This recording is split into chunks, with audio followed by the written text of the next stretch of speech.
Hey, what's going on, everybody? Welcome back to the Western series. Yes, D Bougie 86 here again. Of course, if you know, I'm doing this monthly Western series where I review a Western every month.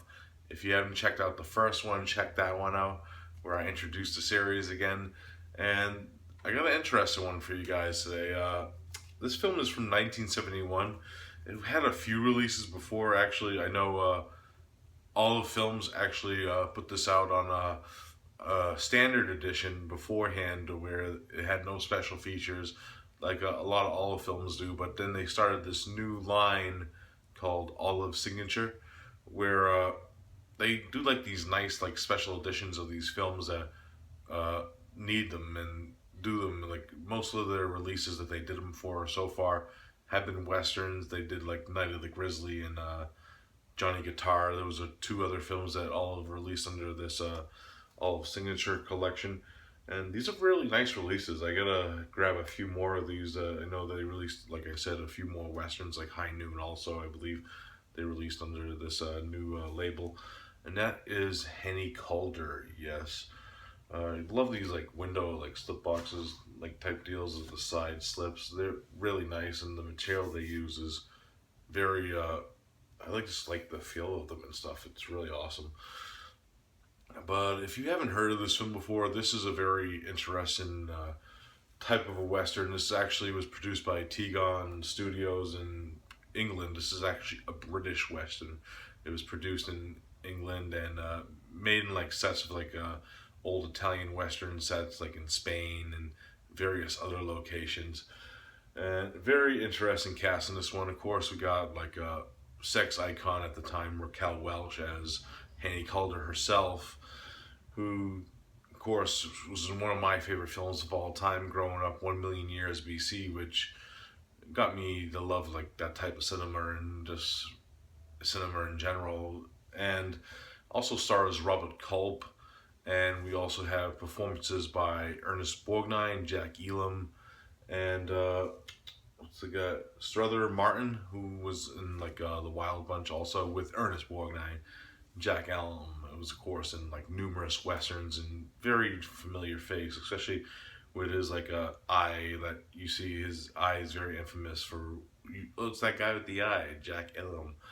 And we also have actually appearance by Christopher Lee in this film, and a very different role than we saw Christopher Lee in this time period. Pretty much what this main plot of this film is, we follow these three brothers who are these outlaws played by Ernest Borgnine, Jack Elam, and Strathard Martin, who just did try to do this defunct bank robbery, which didn't go to plan. They're being chased by these federales, and they end up stopping to get new horses at this house. This house is owned by Hannie Caulder and her husband.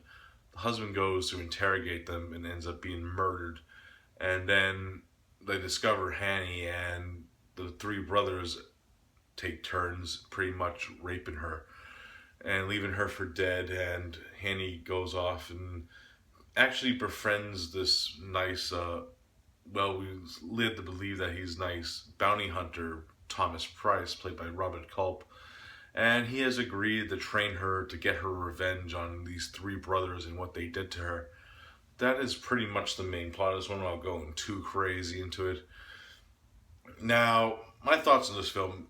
Very interesting type of film for this era of filmmaking, especially with the rape revenge aspect of it. It's very interesting, how they filmed the rape scene actually, because there is this weird, bizarre, dark comedy that happens within it, which you don't see coming in this type of film. Because when we're introduced to these three brothers played by three great character actors, they come off these stupidic morons in a way, and you're thinking are we supposed to laugh at these people? But then they do the act, and then after the rape, and we still follow them throughout the film, and they start doing bumbling comedy acts, but they're you want to like them, but you can't at the same time because they did this heinous act to this woman.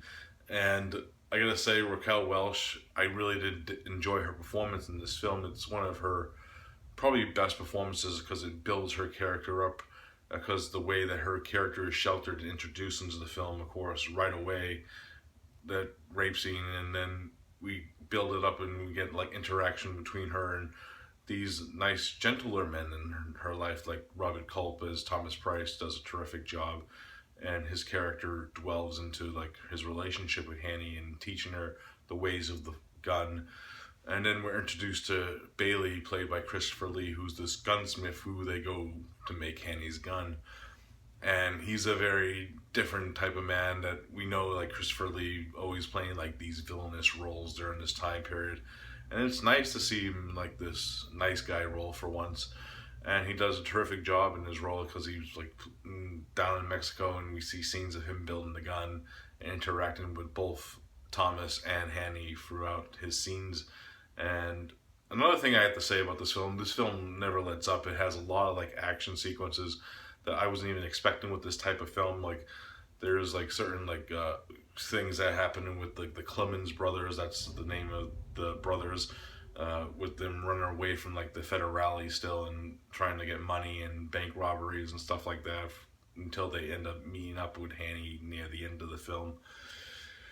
And also there's action between when Hannie and Thomas are at Bailey's house waiting to train and actually build her gun, and there's a lot of tension and scenes in that, and there's even like a big action scene that happens within that scene, which I really did enjoy it because this film had a lot of action in it, and the revenge part aspect of it is awesome. The way like Hannie grows as a character is amazing in this film.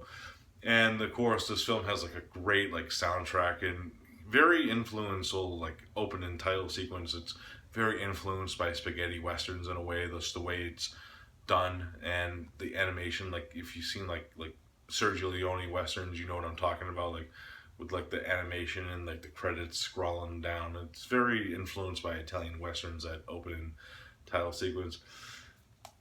But yeah, this is a really interesting western that I think a lot of people will like the way it is.